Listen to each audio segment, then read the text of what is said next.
Gentlemen, today we are going to discuss about diseases. This is a very important topic because this is the topic where you will get maximum marks. Because आप easily इसको grab कर सकते हैं और easily आप लोग understand कर सकते हैं कि किस तरह की डिजीज होती है। डिजीज का मतलब क्या हो गया? इलनेस, है ना। जब कोई भी हमारी बॉडी के साथ कोई चीज जुड़ी हुई, जिसको कोई नुकसान हो, दर्द हो, पेन हो, सिम्टम हो, उसको हम डिजीज कहते हैं। डिजीजेस डिफरेंट टाइप्स की होती हैं। आइदर दे आर कम्युनिकेबल हो गया, जो एक ऑर्गेनिज्म से किसी दूसरे ऑर्गेनिज्म को लग जाए। नॉन कम्युनिकेबल, जो एक आदमी से दूसरे आदमी में ट्रांसमिट ना हो सके। जैसे मैं एग्जांपल देता हूं, नॉन कम्युनिकेबल में आप कैंसर की डिजीज ले सकते हैं और कम्युनिकेबल में आप एड्स की डिजीज को ले सकते हैं। तो आइए हम लोग कुछ डिजीजेस के बारे में बात करते हैं। तो डिजीजेस देखिए, वो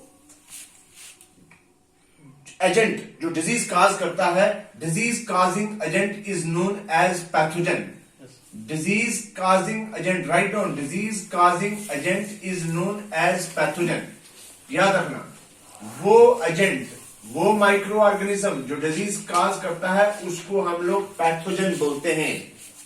और जो कैरी करता है, पैथोजन को कैरी करता है किसी भी डिजीज काजिंग चीज को, उसको बोलते हैं वेक्टर। याद रखना, वेक्टर और पैथोजन में क्या है?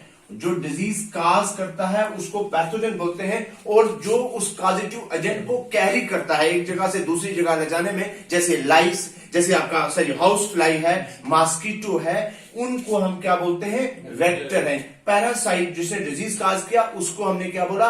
पैथोजन। ये आपको मुझे लगता है कंसेप्ट क्लियर हो गया। फिर डिजीजेस जो है वो दो बहुत ही इंपॉर्टेंट टाइप की मैंने बताई। One is known as communicable diseases. Communicable वो जो कि ट्रांसमिट होती हैं from one person to another person. Master ने मारे 10 सवाल, हमने करे 7, बाकी बच्चे 3, मास्टर ने मारा डंडा, बन गया एक बंदा। तो याद रखना, जिसने कैरी किया इधर से इधर, इसको कहते हैं कम्युनिकेबल। एक थी, मुझको थी तो मुझसे यहां चली गई। और जैसे एग्जांपल आप ले लीजिए, मैंने अभी आपको एग्जांपल दी एड्स की, ये एसटीडी डिजीज है ना। TB is a communicable disease, cholera it's a communicable disease, वगैरह वगैरह। और दूसरी डिजीज होती है non communicable diseases. Non communicable वो डिजीज जो एक पर्सन से दूसरे पर्सन में ट्रांसमिट ना हो सके। तो फिर हमारे एक खूबसूरत सी आंखों वाला आदमी यहाँ बैठा हुआ है, हम लोग इसके बनाते हैं, ये इसका मुंह है, ये बंदा बैठा हुआ खा पी रहा है, ये अकेला ही है, ये अकेला, हम अकेले, और हमारी बीमारी भी अकेली, हम किसी को नहीं ट्रांसमिट करते। फॉर एग्जाम्पल आप लिखिए, दुनिया का सबसे खतरनाक बीमारी जिसको बोलते हैं आप क्या? कैंसर। समझ आ रही है कि नहीं आ रही है? पास करिएगा। होता है congenital disease. What is congenital disease? ये वो डिजीज जो कि from birth. Disease, write down, disease which are present since birth. Diseases which are present since birth. कोई जेनेटिक डिजीज, इसमें कौन सी होगी? जेनेटिक डिजीज, जैसे हेमोफीलिया हो गया, कलर ब्लाइंडनेस हो गई, ये सारे क्या होते हैं? Congenital disease which are present since birth. जब थोड़ा मैं रुकता हूं तो आपकी पास कर दिया। एक्वायर्ड डिजीज, जो कि हम अपनी लाइफ में किसी चीज को एक्वायर्ड करते हैं। ठीक है ना, मैं हूं, मुझे बीमारी नहीं है, लेकिन मैंने किसी से वो एक्वायर्ड कर ली। जैसे क्या, कौन सी होगी? AIDS. AIDS is acquired character, ये यहां से यहां पे ट्रांसमिट हुई, तो ये हमने इससे ली है, एक्वायर की है। तो एक्वायर्ड डिजीज और congenital disease. Congenital disease is not acquired, that is present since birth. पैदा होते ही बच्चे में वो बीमारी थी, कोई जेनेटिक डिजीज हो सकती है। और एक्वायर्ड डिजीज मैंने आपको एग्जांपल दे दी। आप चलिए, STD diseases, sexually transmitted diseases. STD disease कौन कौन सी हैं? ध्यान से देखिए। Number 1 AIDS. तवज्जो, फुल फॉर्म क्या है एड्स की? एक्वायर्ड इम्यूनो, दोस्तों, deficiency syndrome. Acquired immuno deficiency syndrome. एक मिनट आप करना पास। कौन सी डिजीज है ये?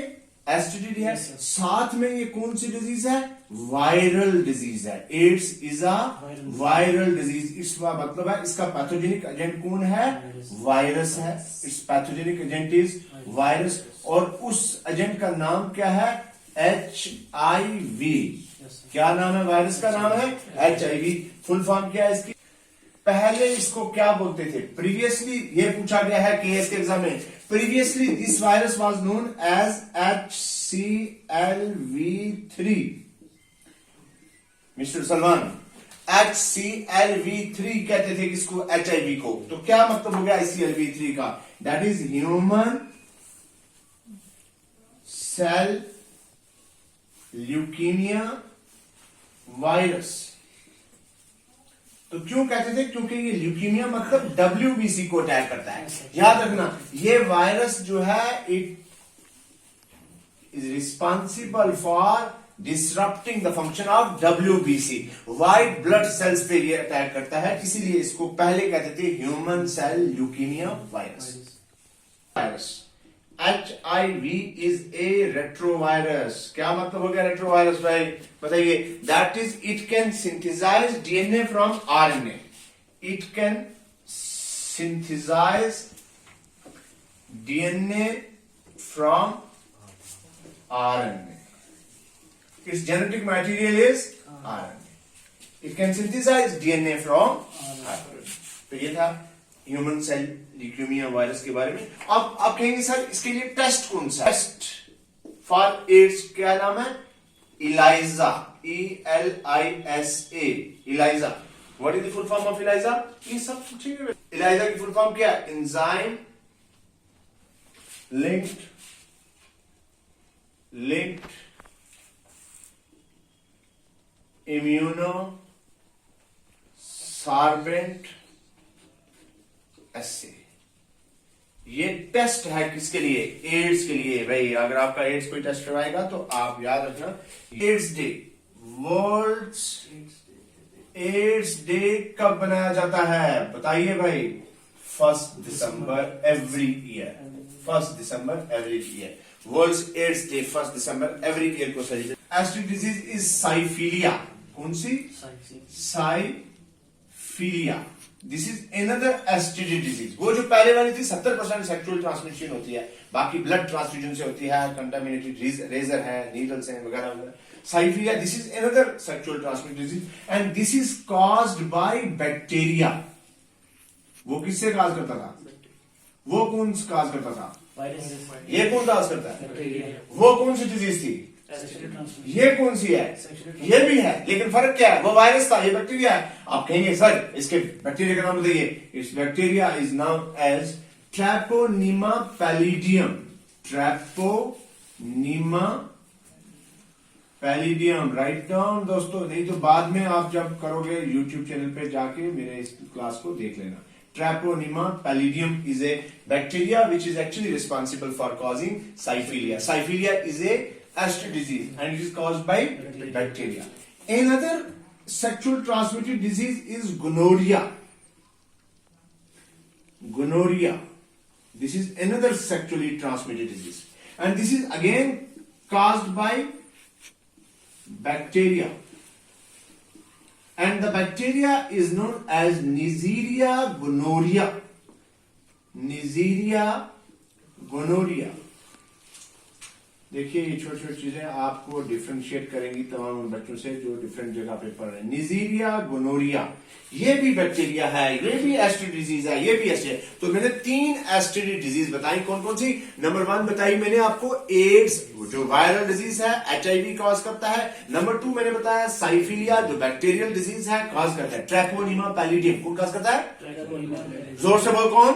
ट्रैपोनिमा पैलिडियम। Treponema palladium. और तीसरी मैंने बताई गोनोरिया। कौन सी? Gonorrhoea. And this is again another bacterial disease and it is caused by bacteria known as Neisseria gonorrhea. कौन?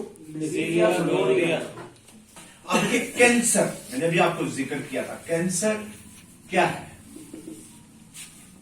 What is cancer? Disease. Cancer का मतलब बेसिकली होता है हैवक, किलर, फेटल, मौत। मर जा। राम राम सत्य कैंसर। अब हमारे यहाँ अगर एक जगह पे स्वेलिंग हो उसको कैंसर नहीं कहते। कैंसर कहते हैं जब वही स्वेलिंग फैल जाए, इधर से इधर, इधर से इधर, लंग्स में, हार्ट में, फिर लिवर में, फिर ब्रेन में, मुख्तलिफ किस्म के कैंसर। तो कैंसर क्या हो गया? Uncontrolled growth of the cells. ध्यान से, ये थोड़ा सा ध्यान से तवज्जो से सुना। Uncontrolled growth of the cell. For example हमारा ये एक पोर्शन है ना, यहां कितनी कैपेसिटी थी? 50 सेल की। तो जब सेल्स की कैपेसिटी से ज्यादा हो गए तो फिर क्या होना शुरू हो जाएगा? स्वेलिंग होना शुरू हो जाएगी ना। ये देख रहे हो? तो ये देख लो, ये देख लो, देख लो। तो first swelling is known as neoplasm. When there is a uncontrolled growth of a cell in a particular place, that swelling is known as neoplasm. This is also known as benign tumor. Hi my God, आप लोग ना पढ़ो तो फिर अब दीवार में मारो सर अपने। अगर देखो आर्ट साइंस सबको पता है। तो हमने क्या कहा? ये था मास्टर में मारा था डंडा, उसका हो गया था ये हाथ है। ये क्या है? उसका हाथ। और इस हाथ पे यहाँ पे स्वेलिंग हुई थी इसको, ये इसकी उंगलियां आगे बेचारे की थोड़ी सी दिख रही हैं। इस स्वेलिंग पे थोड़ी थोड़ी ना आपके सर सिस्ट बन गई है। और वो सिस्ट क्यों बनी? जब अनकंट्रोल ग्रोथ हुई किसकी? सेल्स की हुई। और उसको हमने क्या कहा? नियोप्लाज्म। उसको कहा हमने बेनाइन ट्यूमर। ये ठीक हो सकता है अगर सर्जरी और कीमोथेरेपी इसमें की जाए तो ये ठीक हो सकता है। लेकिन ध्यान से देखिए, when it spread to the other parts where it also starts accumulating and increasing the size of that particular organ, another cyst formation takes place, and that is known as malignant tumor. Malignancy is a cancer. Malignant tumor. La ilaj. Third stage, malignant tumor, and this is neoplasm, or this is known as metastasis. देखो ना, सारे मैंने आपको concept clear करा।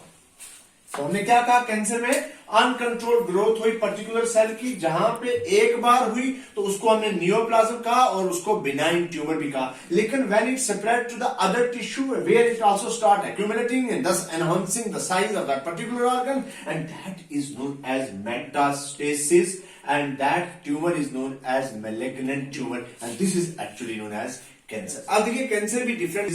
Carcinoma, for example breast cancer. Female में बहुत ज्यादा होता है। मेरी सिस्टर की डेथ हुई इसी बिकॉज ऑफ दिस कैंसर हुई। ब्रेस्ट कैंसर, लंग्स कैंसर, और कार्सिनोमा में एक कैंसर और होगा, that is prostate cancer. Male prostate cancer, ये मेल में होगा। This is in male, this is in both male and female, and this is in female. समझ आई मेरी बात? Carcinoma, it's a cancer divided into how many parts? 3. Breast cancer, lungs cancer, and then prostate cancer. Prostate, male, breast, female, and then this lung cancer is from both male and female. Sarcoma, this is another type of cancer. For example, bone, nerve, और साथ में तीसरा कौन सा cancer होगा? ये that is cartilage. और फिर एक होता है leukaemia, that is blood cancer. Cancer बहुत खतरनाक बीमारी है, इससे ऊपर वाला बचा के रखे वरना ये बहुत मुश्किल हो जाता है। और वो study of cancer is known as, चल भाई बता Salman, oncology. Study of cancer is known as oncology. And the gene which is actually responsible for causing cancer is known as oncogenes. Oncogenes. The gene which is responsible for causing cancer is known as oncogene. Protozoan diseases. Protozoan हो गया बहुत ही primitive, बहुत छोटे आदमी. कौन कौन सी? Number 1 सबसे मशहूर डिजीज है कौन सी? Malaria. Malaria is a protozoan disease caused by protozoan known as plasmodium. बहुत बार पूछा गया है ये प्लाज्मोडियम. ये पैरासाइट है, ये प्रोटोजोन है जो काज करता है क्या? मलेरिया. और इस प्लाज्मोडियम को कौन ट्रांसमिट करता है? Female anopheles mosquito. Anopheles mosquito. समझे मेरी बात की? ये लंबी चौड़ी कहानी है, मैं नहीं अब ज्यादा जाऊंगा इसमें. स्टार्ट करना है. Malaria, this is caused bye protozoon plasmodium and it is transmitted by female anopheles mosquito. Number 2 amoebiasis or amoebic dysentery. Amoebic dysentery, loose motion जो लगते हैं, and it is caused by Entamoeba histolytica. Entamoeba histolytica. फिर जार्डियासिस, इसमें भी loose motions वगैरह हो जाते हैं. जार्डियासिस, it is caused bye जार्डिया lamblia. जार्डिया lamblia. फिर आपका अफ्रीकन स्लीपिंग सिकनेस. ये पूछा गया है सवाल. African sleeping sickness.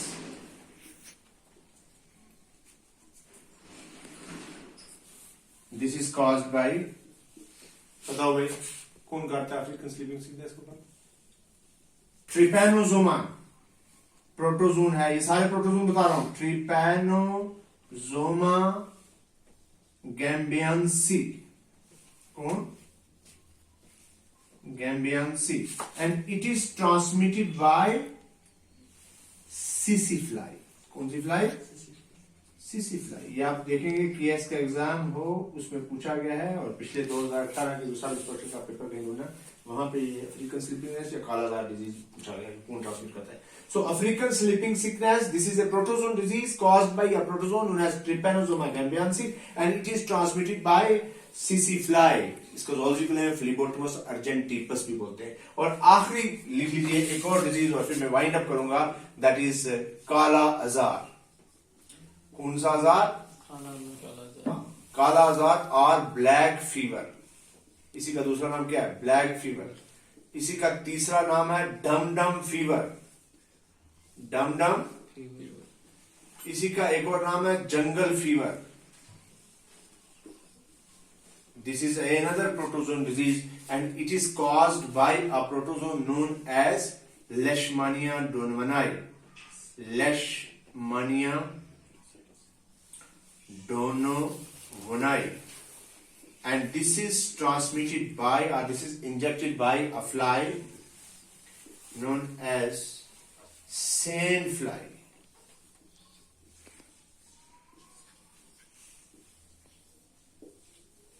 तो ये थी कुछ डिजीज मैंने बताई जो इंपॉर्टेंट डिजीज, जैसे आपकी विटामिन डेफिशिएंसी से होती हैं, प्रोटीन की डेफिशिएंसी है, डायबिटीज है, गोट है ना, विटामिन ए की वजह से, या जेनेटिक डिजीज है, वो कल के लेक्चर में लेके आऊंगा. Ladies and gentleman, this is very important topic as far as the different competitive exams are concern. Hopefully आप लोगों को ये अच्छा लगा होगा, समझ भी आया होगा. और अगर आपको अच्छा लगा लेक्चर तो काइंडली आप सब्सक्राइब भी करना, लाइक भी करना, शेयर भी करना और कमेंट भी करना. और अगर आपकी कोई सजेशन हो तो जरूर दीजिएगा. हम लोग फुल अपनी एनर्जी आपके बेनिफिट के लिए, आपके वेलफेयर के लिए लगा रहे हैं. मुझे उम्मीद है कि आपको पसंद आएगा. और कोई क्वेश्चन पूछना हो तो पूछ सकते हो. मैं अभी लाइव सेशन में क्वेश्चन चाहूंगा, अगर आप पूछना चाहें तो आप उसको रोक के इनसे पूछिए. अगर कोई पूछना चाहे तो मैं जरूर उसका ले सकता है. कोई any question from the live session, इनका देख लीजिए. कोई क्वेश्चन पूछना चाहे लाइव डिजीज पे.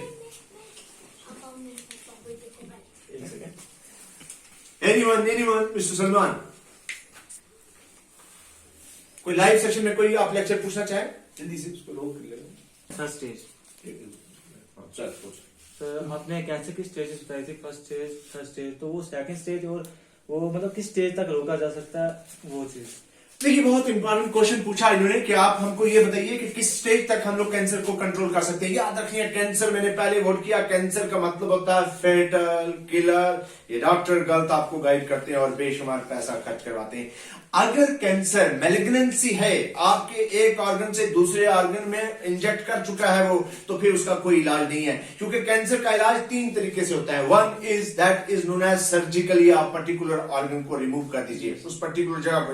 नंबर 2, कीमोथेरेपी, आपने कीमो देना है, ड्रग इंजेक्ट करना है, जहर को इंजेक्ट करना है। और नंबर 3, रेडियोग्राफी करते हैं उसमें, है ना, तो मेडिसिन वगैरह देते हैं। तो अगर स्टेज 3 में चला गया है, देखिए फर्स्ट सेकंड स्टेज को हम कंट्रोल कर सकते हैं, 3rd या 4th स्टेज में चला जाए तो उसका कंट्रोल होना बहुत है मुश्किल। लेकिन फिर गॉड इज ग्रेट। ध्यान से देखिए, अभी उन्होंने पूछ लिया मौलवी साहब ने कि बताइए कोरोना को हम डिजीज बोल सकते हैं, तो मैंने कहा कि कोरोना को खुद डिजीज नहीं बोलते हैं। Corona is responsible for damaging your immune system. हमारी बॉडी के अंदर इम्यून सिस्टम है जो फाइट करता है एंटीजेंस के खिलाफ, जर्म्स के खिलाफ, डिजीज काजिंग एजेंट्स के खिलाफ। और जब हमारा इम्यून सिस्टम कमजोर हो जाएगा तो bacteria, fungus, protozoan, micro organism हमारी बॉडी में पेनिट्रेट करेंगे और मल्टीपल किस्म की डिजीज हो सकती है। ये सोर्स बन सकता है। इसी तरह से एचआईवी भी जो है, एचआईवी जो है, एड्स खुद कोई डिजीज नहीं है, it's a source of number of disease. हमारा इम्यून सिस्टम जो चीज भी डब्ल्यूबीसी को अटैक करेगा, हमारा इम्यून सिस्टम को डैमेज करेगा, तो उससे हमें डिफरेंट कॉम्प्लेक्सिटी हो सकती है।